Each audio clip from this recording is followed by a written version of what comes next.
Welcome back to our channel అండి. ఎలా ఉన్నారు అందరూ? ఏం చేస్తున్నారు? చదువుతున్నారా లేదా? చదవట్లేనక్క, ఇంట్రెస్ట్ రావట్లేదక్క, నిద్ర వస్తుందక్క, ఇంకా ఇవన్నీ అసలు చెప్పొద్దండి. నాకు అసలు అవసరం లేదు ఇలాంటివన్నీ. ప్రతి ఒక్కరు మన ఛానల్లో సబ్స్క్రైబర్స్ కానీ, చూస్తున్న వాళ్ళు కానీ, సబ్స్క్రైబ్ చేయకుండా చూస్తున్న వాళ్ళు ఎవరైనా సరే నా ఛానల్లో నా వీడియోస్ చూసే ప్రతి ఒక్కరు ఇంకా మీరు ఇట్లాంటి ఎక్స్క్యూజన్స్ మాత్రం అస్సలు పెట్టొద్దు, చెప్పొద్దు కూడా. ఇంకా మన ఛానల్ వచ్చేసి చాలామందికి మోటివేషనల్ ఛానల్ కదండి. నా మాటలు వచ్చేసి మీకు కొంచెం హార్ష్గా అనిపించచ్చు, కానీ వన్స్ ఒకసారి దీన్ని పాజిటివ్ వేలో చూస్తే ఖచ్చితంగా ఇలాంటి వాళ్ళు ఒకరు మన వెనకాల ఉండి ప్రతిరోజు ఇలా మోటివేట్ చేస్తామంటే ఖచ్చితంగా మేము డైలీ పుస్తకం బట్టి చదువుతాం, నిద్ర అనేది దగ్గరకు వచ్చినా కూడా పక్కకు పెట్టేసి మరి చదువుతాం అని చాలామంది అనుకుంటూ ఉంటారు. సో అలాంటి ఛానలే మన ఛానల్ అండి.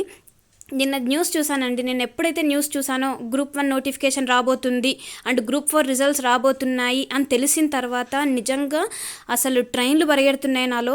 అసలు నిద్ర రావట్లేదు నైట్ అంతా. అసలు ఏంటి, ఒక్క 2 సంవత్సరాల వెనకకి వెళ్ళి చూస్తే 2022 మార్చిలో మనకి ఎప్పుడైతే కేసీఆర్ గారు చెప్పారో నోటిఫికేషన్స్ వస్తాయి, 90,000 జాబ్ నోటిఫికేషన్స్ వస్తున్నాయి అనగానే నిజంగా అనుకున్నానండి. నేను బీటెక్ వరకు ఇంత ఘోరంగా చదివినా నన్నైతే అందరూ పుస్తకాల పురుగు అని చాలామంది చాలా రకాలుగా అనేవాళ్ళు. చదువు కోసమే పుట్టినావు, చదువుల తల్లి అని చెప్పేసి చాలామంది చాలా బిరుదులు ఇచ్చేవాళ్ళు అనమాట. మీ అందరికీ తెలుసు, మనం JNTU యూనివర్సిటీలో ఈసీ ర్యాంకర్ 2013 బ్యాచ్ అందరికీ తెలుసు. నా గోల్డ్ మెడల్ కూడా నేను చూపించాను. సో అంత బాగా చదివిన నేను అసలు ఆ నోటిఫికేషన్స్ పడగానే నా బీటెక్ చాలామంది ఫ్రెండ్స్ చూసినా నోటిఫికేషన్స్ పడ్డాయి, ఖచ్చితంగా నువ్వు ర్యాంక్ సంపాదిస్తావు, ఏదో ఒకటి వస్తుంది అందులో జాబు, ఇంతమంది జనాలలో ఇంత బాగా చదివిన నీకు ఒక్క జాబ్ రాదా, 90,000లో ఒక్క జాబ్ నీకోసం రాసి పెట్టుందేమో అని చెప్పేసి మా ఇంట్లో వాళ్ళు కూడా, మా నాన్ననైతే ఖచ్చితంగా నీకు ఏదో జాబ్ వస్తుంది బిడ్డ, నువ్వు యూపీఎస్సీ గురించి అంత కష్టపడుతున్నావు కదా, అంత పెద్ద ఎగ్జామ్కి ప్రిపేర్ అయిన నీకు గ్రూప్ 1 అనేది కూడా ఈజీగా ఉంటుంది, కొంచెం ట్రై చేయని చెప్పేసి మా నాన్న అన్నారు. అప్పటి నుంచి ఇప్పటి వరకు ఏదో ఒక టైం మిషన్ మూవీస్ వస్తున్నాయి చూడండి. ఈ మధ్యలో 2 years అసలు టీఎస్పీఎస్సీ లూప్ చుట్టూ తిరిగామండి. 2020లో ఎగ్జామ్ అప్లై చేసినప్పుడు మా ఇంట్లో వాళ్ళు అందరూ ఒకటే మాట అన్నారు, నెక్స్ట్ ఇయర్ ఈ టైంకి నా బిడ్డ గ్రూప్ 1 ఆఫీసర్ అయితే, డిప్యూటీ కలెక్టర్ అవుతుంది అని చెప్పేసి నేను గల్లా ఎగరేసుకొని తిరుగుతాను. మా నాన్న చాలా అంటే చాలా ఆశలు పెట్టుకున్నారు. మా అమ్మ, మా నాన్న, మా తమ్ముడు గురించి చెప్పాలండి. అసలు మా తమ్ముడైతే నా మీద ఎన్ని ఆశలు పెట్టుకున్నాడంటే అన్ని ఆశలు పెట్టుకున్నాడు. నువ్వు గ్రూప్ 1 ఆఫీసర్ అయ్యిరా, నేను ఇక్కడ ఎంత ధూమ్ ధామ్ చేస్తా చూడు, ఎగ్జామ్ రిజల్ట్స్ వచ్చిన నెక్స్ట్ డేనే నువ్వు ట్రైన్ వేసుకొని వచ్చేసి, ఏదో ఒక ట్రైన్ వేసుకొని నేను రైల్వే స్టేషన్ నుంచి మన ఇంటి దాకా నేను ధూమ్ ధామ్గా నిన్ను వ్యాన్లో ర్యాలీ చేపిస్తా చూడు, ఎంతమంది వస్తారో మన చుట్టూ అని చెప్పేసి అబ్బాబాబా మా తమ్ముడు చాలా హోప్స్ పెట్టుకున్నాడంటే. ఈవెన్ నా ఇద్దరు పిల్లలు కూడా అదే అంటారు, దేవునికి ఏం మొక్కుకున్నావు అమ్మ అంటే, అమ్మకి యూపీఎస్సీ కానీ గ్రూప్ 1 డిప్యూటీ కలెక్టర్, అమ్మ నువ్వు డీసీ అవుతావు కదమ్మా అని చెప్పేసి వాళ్ళ ముద్దు మాటలతో అంటుంటే, అరే అసలు ఎందుకురా నేను వీళ్ళకి ఇవన్నీ ఆశలు ఎందుకు రేకెత్తిచ్చాను, వాళ్ళకి ఎట్లా తెలుసు అని మీరు అనుకోవచ్చు. నేను చదివిన ప్రతిసారి అమ్మ నువ్వు ఏం చదువుతున్నావు, ఫస్ట్ క్లాసా సెకండ్ క్లాసా అని వాళ్ళు చిన్న క్వశ్చన్స్ అట్లా అడుగుతూ ఉంటే నేను చెప్తాను అనమాట, నేను చదివేది అవి కావమ్మా, నేను పెద్ద ఎగ్జామ్స్కి ప్రిపేర్ అవుతున్నాను అని చెప్పేసి వాళ్ళకి చెప్పానమాట. డిప్యూటీ కలెక్టర్ డీసీ అంటే ఏంటిదమ్మా అని అడిగేవాళ్ళు అనమాట. నేను ఏ బుక్లో రాసిన డీసీ అంటే వాళ్ళకి ఏబిసిడీలు తెలుసు కదా, అందులో ఏబిసిడి అట్లా అనుకున్నారనమాట. డీసీ కాదమ్మా సిడి అని చెప్పేవాళ్ళు. సిడి కాదమ్మా అది డీసీ అనేది ఒక పెద్ద పోస్ట్, డిప్యూటీ కలెక్టర్ అని చెప్పేసి చెప్పేదాన్ని. ఇంకా వాళ్ళు దండం పెట్టుకున్నప్పుడల్లా, దేవుడా మా అమ్మ డీసీ కావాలి, డీసీ రావాలి అమ్మకి అని చెప్పేసి దండం పెట్టుకుంటారండి వాళ్ళు. అంత చిన్న పిల్లలు కూడా నా మీద అన్ని ఆశలు పెట్టుకున్నప్పుడు నేను వాళ్ళ ఆశల్ని నీళ్ళు కాచలేను కదండి. సో ఖచ్చితంగా మా అమ్మ కూడా ప్రతిరోజు దేవునికి దండం పెట్టేటప్పుడు, నా బిడ్డ చాలా కష్టపడుతుంది, నా బిడ్డకు ఖచ్చితంగా ఏదో ఒక ర్యాంక్ అనేది వచ్చేటట్టు చూడు స్వామి అని చెప్పేసి మా ఇంట్లో వాళ్ళు ప్రతి ఒక్కరు నా మీద కొన్ని కాదు చాలా అంటే చాలా ఆశలు పెట్టుకున్నారనమాట. ఈ చైర్ అండి, ఈ చైర్కి నేను ఎంత కష్టపడ్డాను, నా ఏడుపు నా బాధ అన్నీ ఈ చైర్కి తెలుసు. ఈ చైర్ 2 years బ్యాక్ నేను తీసుకున్నప్పుడు మీ అందరికీ తెలుసు, మన ఛానల్లో చాలామంది ఈ చైర్కి ఫ్యాన్స్ ఉన్నారు. వాళ్ళందరూ అడిగేవాళ్ళు అనమాట, అక్క అంత ఘోరంగా మొత్తం చైర్ అంతా మొత్తం నవారంతా ఊడిపోయింది, కొత్తది కొనుక్కోవచ్చు కదా చైర్, లేకపోతే నవారన్నా చేంజ్ చేయించుకోవచ్చు కదా అంటే, ఇట్స్ నాట్ ఏ మ్యాటర్ అండి, డబ్బులు మ్యాటర్ కాదు, 1100-1200 పెట్టి కొన్నాను అది అంతే.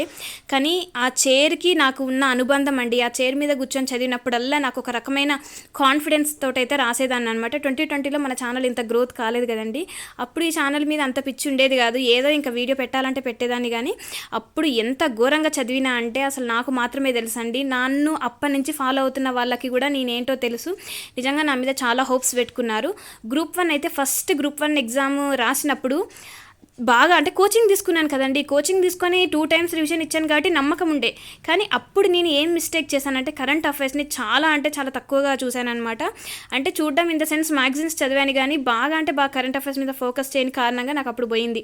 సీరియస్లీ చెప్తున్నా, చాలామంది చెప్పారండి ఓపెన్గా సోషల్ మీడియాలో నాకు ఇంత ర్యాంక్ వచ్చింది, అన్ని మార్క్స్ వచ్చినాయి, నాకు అటెంప్ట్ పోయింది ఇటెంప్ట్ పోయింది అని చెప్పరు. చాలా తక్కువ మంది చెప్తారు. బయటికి వచ్చిన తర్వాత అంటే ర్యాంకర్సే బయటికి వచ్చిన తర్వాత అప్పుడు వాళ్ళు షేర్ చేసుకుంటారు అవన్నీ. నాకు ఫస్ట్ అటెంప్ట్ పోయింది, అంటే గ్రూప్ 1 ఫస్ట్ టైం ఫెయిల్ అయిన అనమాట ఫస్ట్ టైంది. సెకండ్ టైంకి మాత్రం ఇది బాగా అంటే బాగా గుణపాఠం లాగా తీసుకొని 2023లో జనవరి 1 నుంచి డిసెంబర్ 15 వరకు ఉన్న ప్రతి ఒక్క కరెంట్ అఫైర్స్ నేను రాశానండి. అక్కడ నేను చూపిస్తుంది నా బుక్స్ అనమాట. ఇంకా నోటిఫికేషన్స్ ఏం రావట్లేవు అని చెప్పేసి పక్కకు పెట్టేసిన. ఇంకా అవన్నీ ఇప్పుడు తీస్తున్నాను అనమాట. అన్ని చైర్ రెడీ చేసుకున్నా, బుక్స్ రెడీ చేసుకుంటున్నా. My dear sisters and brothers and my friends, నేను ఒకటే చెప్తున్నాను, మనకు చాలామందికి ఏంటిదంటే మనం చదవాలి, మనతో పాటు ఎవరన్నా ఒకరు ఉండాలి అని అనుకుంటాము. అలా నేను మీకు ఉన్నాను అనుకోండి సిస్టర్స్ అండ్ బ్రదర్స్. చాలామంది సిస్టర్స్ అండి, అసలు ఎంతమంది అంటే నన్ను చూసి అక్క మిమ్మల్ని చూసిన తర్వాత నాకు కూడా చదవాలనిపిస్తుంది అని చెప్పేసి చాలామంది ముందుకు వచ్చారు. అలా మీరందరూ ముందుకొచ్చి చదువుతా అన్నారు చూడండి, ఇంకా నేను విజయం సాధించినట్టే, నా ఈ ఛానల్కి సక్సెస్ అనేది వచ్చినట్టే. అప్పుడే చాలామందికి మన ఛానల్ అనేది మోటివేషనల్ లాగా అనిపిస్తుందండి. మీరు కానీ కొత్తగా చూస్తున్నట్లయితే నా ప్రీవియస్ వీడియోస్ చూడొచ్చు, నన్ను రెగ్యులర్గా వాచ్ చేయొచ్చు. ఆటోమేటిక్గా ఆ బర్నింగ్ డిజైర్ కానీ మీలో ఉంటే నన్ను నేను ఖచ్చితంగా ఏదో ఒక రూపంలో అంటే ఒక ఆఫీసర్ లాగా చూడాలి అని అనుకుంటే చదవాలి. ఇప్పటి నుంచి ఇలాంటి మోటివేషనల్ వీడియోస్ చూసినప్పుడు ఏంటిదంటే చదవాలని అనిపిస్తుంది. ఈ బంచ్ చూపిస్తున్నాను చూడండి, ఇది నేను ఇందాక చెప్పిన కదా ఒక 1 year కరెంట్ అఫైర్స్ రెగ్యులర్గా ఫాలో అయ్యానని, అవన్నీ బంచ్ అనమాట. అది ప్రతి మంత్ అండి, ప్రతిరోజు ఎట్లా అంటే ఒక్క టాపిక్ కూడా వదలకుండా చదివాను. అందుకనే సెకండ్ టైం గ్రూప్ 1 రాసినప్పుడు నిజంగా ట్రస్ట్ మీ 75 మార్క్స్ వచ్చాయండి. ఫస్ట్ టైం కీ చూసుకున్నప్పుడు ఎంత అంటే అంత కాన్ఫిడెన్స్ వచ్చింది. ఇంకా మా ఇంట్లో వాళ్ళు ఫిక్స్ అయిపోయారు. అండ్ మా తమ్ముడు కూడా ఎగ్జామ్ రాసి నేను ఇంటికి వచ్చిన తర్వాత నైట్ అంటే పేపర్ కీ పెట్టడానికి టైం పడుతుంది కదండి, కీ అనేది రిలీజ్ చేశాక అంటే కొన్ని సివిక్ సెంటర్ కానీ కేపీ సార్ వాళ్ళు కానీ మనకు కీస్ అనేది ఇస్తారు కదా, కీ చూసాక మా తమ్ముడే చెక్ చేస్తాడు. ఎప్పుడు నేను అంత డేర్ కూడా చేయను, ఎందుకంటే మా ఊర్లోనే కదా సెంటర్ పెట్టుకునేది, ఎప్పుడు తొర్రూరులోనే పడుతుంది.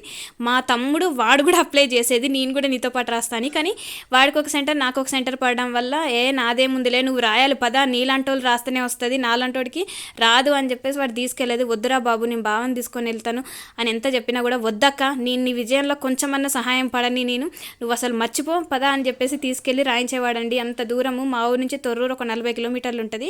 అక్కడ ప్రతిసారి అక్కడే సెంటర్ పడేది, నాకు 2 times అక్కడే పడింది, గ్రూప్ 4 కూడా అక్కడే పడింది.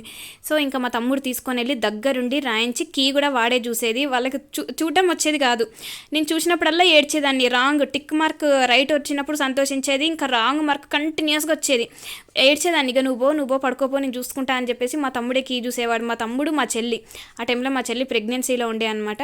అప్పుడు కూడా మా చెల్లి నా కష్టం చూడలేక ఏడుస్తుంటే వాళ్ళే కీ చూసేవాళ్ళు అనమాట. చూసి మా తమ్ముడు ఇంకా వదిలేసి ఏడుస్తున్నాడు. మొత్తం అయిపోయింది, క్వశ్చన్ నెంబర్ 100 దగ్గర వాడు రైట్ మార్క్ పెట్టిండు. లేదు 100ది తప్పైంది సెకండ్ టైం రాసినప్పుడు. అది ఇంకా మా తమ్ముడు వదిలేసి వెళ్ళిపోయిండు. ఊరు నాయనో ఇంకా అయిపోయిందిరా బాబు, మా తమ్ముడు ఏడుస్తున్నాడంటే ఇంకా నాకు చెప్పలేకపోతున్నాడు కావచ్చు వీడు, ఎన్ని మార్కులు వచ్చాయని చెప్పేసి అనుకున్నాను. వెళ్ళాడండి, దేవుని రూమ్లోకి వెళ్ళి అంటే మేము సాయంత్రం కూడా స్నానం చేస్తాంలేండి మా ఇంట్లో. అంటే మా తమ్ముడు పూజలు చేస్తారు కదండి, ఇంకా టెంపుల్కి వెళ్ళాలి కదా. సో ఇంకా మా తమ్ముడు సాయంత్రం కూడా స్నానం చేస్తాడనమాట. ఎప్పుడు నైట్ 2:30 అయిందండి. ఎందుకు చెప్తున్నానంటే నా మీద మా వాళ్ళు పెట్టుకున్న ఆశలు మీకు చూపించడానికి, చదవాలి అన్న ఇంట్రెస్ట్ ఇంకా రావడం కోసం నేను ఇట్లాంటివన్నీ చెప్తున్నానండి. ఇవన్నీ రాంగ్ అయితే కావు, ఇవన్నీ నేను 1 సంవత్సరం క్రితమే చెప్పిన. కొత్తగా చూస్తున్న వాళ్ళకి ఇంకా మోటివేషన్ లాగా ఉంటుందని చెప్పేసి మళ్ళీ చెప్తున్నాను అనమాట. మా తమ్ముడు అరచేతి మీద హారతులు వెలిగించి అమ్మవారికి అంటే సమ్మక్క సారక్కని దేవతని బాగా నమ్ముతాడు మా తమ్ముడు. అయితే అమ్మవారికి ఇంకా చేతిలో హారతేసి వాడు ఇచ్చాడండి. నాకైతే అసలు లిటరల్లీ నాకైతే ఏడుపు వచ్చింది. అయితే ఇంకా వాడు అట్లా చేయగానే నేను ఇంకా చాలా అంటే చాలా ఏడుపు వచ్చేసింది. ఇంట్లో అందరం ఏడ్చేసాం, మా అమ్మ, మా నాన్న, మా తమ్ముడు, మా చెల్లి అందరం ఏడ్చేసిన. పిల్లలు పడుకున్నారు. ఇంకా మా తమ్ముడు వచ్చి పప్పక్క అని చెప్పేసి నన్ను దగ్గరికి తీసుకొని, పప్పక్క నీకు 75 మార్క్స్ వచ్చినాయి అంటే, నేను ఎగ్జామ్ రాసిన తర్వాత వాడు అడిగిండు అనమాట కీ చూసే ముందు, అక్క ఎన్ని మార్కులు వస్తే మనకు జనరల్ కేటగిరీలో ఉమెన్కి వస్తుంది చెప్పంటే, అరే 70+ వస్తే చాలు రా అని చెప్పిన. ఇంకా వాడికి 75 వచ్చినాయి అని తెలవగానే వాడు అసలు నాకు ఏం చెప్పకుండా పోయి, ఒరే వద్దురా ఇది జస్ట్ టెస్ట్ పేపర్ ఏమంటారు టెస్ట్ సిరీస్లు వాళ్ళ ఇవి ఇన్స్టిట్యూట్ వాళ్ళ ఇవి ఇన్స్టిట్యూట్ వాళ్ళకి అనేది ఎప్పుడు కరెక్ట్ ఉండదు. ఒక 2-3 మిస్టేక్లు అయినా కూడా మళ్ళీ స్కోర్ తగ్గిపోతుంది. నువ్వు అనవసరంగా ఇంత ఆశలు పెట్టుకోకు, ఫైనల్కి వస్తుంది, ఒక నెల రోజుల్లో వస్తుంది, అప్పుడు చూద్దామని చెప్పేసి అనుకున్నా. 1-2 అంతకంటే ఎక్కువ మార్కులు పోవు కదా, 70+ వస్తాయి నీకు, 2-3 మార్కులు పోయినా అని చెప్పేసి మా తమ్ముడు చాలా హ్యాపీగా ఫీల్ అయ్యిందండి. ఆ క్షణాలు ఇప్పటికీ నా కళ్ళ ముందు ఉన్నాయి. సో అవన్నీ ఎట్లా అంటే చిన్నప్పటి నుంచి 10th school top, inter top, B Tech gold medal, M Tech medal, ఇవన్నీ చదివి మా ఊరికి నేను అంటే ఎంత కష్టపడి నేను సాఫ్ట్వేర్ జాబ్ చేశానో కూడా నాకు మాత్రమే తెలుసు. హైదరాబాద్లో చెప్పులు అరిగిపోతున్నా కూడా చెప్పులు కొనుక్కునేదాన్ని కాదు, డబ్బులు లేక కాదు, అంటే జాబ్ కొట్టాలి, ఖచ్చితంగా జాబ్ కొట్టాలని చెప్పేసి ప్రతిదీ అన్ని దూరం చేసుకున్నానండి. నేను నాకు జాబ్ రావాలి, ఆ జాబ్ నేను సంపాదించాలి, నేను సంపాదించిన డబ్బులతోటి నేను ఐఏఎస్ కోచింగ్కి వెళ్ళాలి అని చెప్పేసి చాలా పక్కడబందిగా ప్లాన్ చేసుకొని నేను చిన్నప్పటి నుంచి బాగా చదివేదాన్నండి. కానీ ఇప్పుడు ఈ స్టేజ్లో నన్ను నేను ఇలా చూసుకుంటుంటే లిటరల్ ఏడుపు వస్తుంది. నన్ను నా వీడియోస్లో నా మాటలు ఇవన్నీ విన్న మా ఫ్యామిలీ మెంబర్స్ అందరూ ఇదే బాధపడతారు. నువ్వేం బాధపడకు, నువ్వు యూట్యూబ్లో సక్సెస్ గురించి ఆలోచిస్తున్నావు, కానీ దేవుడు నీకు యూట్యూబ్లో సక్సెస్ కాదు, నీకు లైఫ్లో మర్చిపోలేని ఒక మంచి జాబ్ ఇస్తాడు. అప్పుడు నువ్వు నిజంగా అప్పుడు దేవుడిని నమ్ముతావు. నువ్వు ప్రతిరోజు దేవునికి పూజ చేసుకుంటావు కదా, ఏదో ఒక రోజు నీకు ఖచ్చితంగా జాబ్ వస్తుంది, అప్పుడు నువ్వే నమ్ముతావు, నీ కష్టానికి కరెక్ట్ ఫలితం వచ్చిందని చెప్పేసి మా ఇంట్లో వాళ్ళు ఇప్పటికీ అంటారండి. సో మనం చిన్నప్పటి నుంచే కష్టపడుతున్న మీరందరూ నాలాగనే నాలో చాలామంది వాళ్ళు చూసుకుంటూ ఉంటారు. మన ఛానల్లో చాలామంది కమెంట్స్ కూడా అలానే పెడుతూ ఉంటారు. ఇలాంటి ఒక మోటివేషనల్ వీడియో అనేది ఇప్పుడు మీరు చూసారు కదా, ఇవన్నీ నా బుక్స్ అండి. నేను గ్రూప్ 1 కోసం నేను కోచింగ్ సెంటర్లో అంటే ఆఫ్లైన్ కాదండి, సారీ, ఆన్లైన్ రికార్డింగ్ వీడియోస్ మాత్రమే విన్నాను అనమాట. నేను ఆ వీడియోస్ విని నేను అటెంప్ట్స్ ఇచ్చాను, 2 అటెంప్ట్స్. ఈసారి ఇంకా పోస్టులు పెరిగినాయి, ఇంకా అస్సలు తగ్గేదే లేదండి. ఇంకా వీడియోస్ అయితే నేను ఇంకా ఎక్కువ అయితే పెట్టదలుచుకోలేను. ఒకవేళ మీకు ఇన్ కేస్ మోటివేషనల్ వీడియోస్ మీలా ఇంతవరకు మీరు మమ్మల్ని ఇంత మోటివేట్ చేసి సడన్గా మీరు మమ్మల్ని వీడియోస్ లేకుండా వదిలేసిపోతే మేము ఎలా చదవాలి అని చెప్పేసి లాస్ట్ ఒక 1 year ముందు చెప్పారనమాట. నేను ఎగ్జామ్ ప్రిపేర్ అయ్యే ముందు సర్లే అమ్మ అని చెప్పేసి రోజు ఒక వీడియో, జస్ట్ 2-3 minutes వీడియో నేను ఏం చదివాను ఏం చదవబోతున్నానని చెప్పి పెట్టేసేదానండి. నేను వీడియో కట్ చేసేదాన్ని, రోజుకు 2 వీడియోస్ కూడా అంత పెట్టేదాన్ని కాదు. ఇంకా ఎగ్జామ్కి ముందు మాత్రం అసలు ఫోనే టచ్ చేసేదాన్ని కాదు ఎక్కువ. ఏదో ఇంకా అర్జెంటుగా ఇంకేమైనా చెప్పాలనిపిస్తే చెప్పేదాన్ని తప్ప నేను అసలు ఫోన్ అయితే ముట్టను. ఇంకా ఈ రోజు నుంచి స్టార్ట్ అండి. నాకు తెలిసి February 1st week కల్లా నోటిఫికేషన్ ఇస్తామని చెప్పేసి మేనిఫెస్టోలో పెట్టారు. కాబట్టి ఖచ్చితంగా ఈరోజు ఈవినింగ్ వరకు కానీ రేపు కానీ ఒకవేళ వస్తే 1 weekలో వచ్చేస్తుంది, 2-3 daysలో నోటిఫికేషన్ వచ్చే ఛాన్సెస్ ఆర్ హై అనమాట. సో ఇంకా స్టార్ట్ చేయాల్సిందేనండి. నేనైతే నా చైర్ రెడీ చేసుకున్నాను, బుక్స్ కూడా పెట్టేసుకున్నాను. ఇంకా ఇప్పటి నుంచి చదవడమేనండి. అన్ని కష్టాలనే అందరికీ ఉంటాయి, ఇంకా నాకు లేవా అండి, చెప్పుకుంటే ఎన్ని ఉన్నాయి. ప్రతిరోజు నన్ను చూడట్లేరా, 2 చిన్న పిల్లలతో ఇంటి పనులు అన్నీ చేసుకొని ఈరోజు మార్నింగ్ 4:30కే లేసి కూర్చున్నా. ఇప్పుడు ఈ వీడియో కూడా షూట్ చేసింది 9:30కి ఏమో షూట్ చేశానండి. అప్పటికి నేను కరెంట్ అఫైర్స్ చదివేసి పెట్టుకున్నాను. అన్ని పనులు, పిల్లలకి బాక్సులు పెట్టాలి, వాళ్ళకు టిఫిన్ తినిపియాలి, బాక్స్ హస్బెండ్కి పెట్టాలి, వాళ్ళ ఇంట్లో అన్ని పనులు చూసుకుంటూ చదువుకోవాలి అంటే టైం మేనేజ్మెంట్ అనేది చాలా ఇంపార్టెంట్ అండి. ఆ టైం మేనేజ్ చేస్తూ చదివిన వాళ్ళకు ఖచ్చితంగా సక్సెస్ అనేది వస్తుంది. ట్రస్ట్ మీ అండి, ఖచ్చితంగా ఏదో ఒక రోజు మన కష్టానికి ఫలితం అనేది ఖచ్చితంగా వస్తుంది. కాకపోతే కావాల్సిందల్లా నమ్మకం. వీళ్ళు మన మీద పెట్టుకున్న నమ్మకం, దానికంటే మన మీద మనకున్న నమ్మకం అనేది చాలా గొప్పది. సో నమ్మండి. మీరు ఇంతవరకు ఎంత కష్టపడ్డారో, జస్ట్ 2 years కష్టపడుతూనే ఉన్నాము. 6 months కష్టపడండి, ఖచ్చితంగా మనకు ర్యాంక్ వస్తుంది. ఈ వీడియో మీకు నిజంగా నచ్చినట్లయితే ఒక చిన్న లైక్ చేయండి అండ్ ఛానల్ని సబ్స్క్రైబ్ చేసి సపోర్ట్ చేయండి అండ్ కమెంట్ కూడా చేయండి, షేర్ చేయండి. ఓకేనా? Thanks for watching.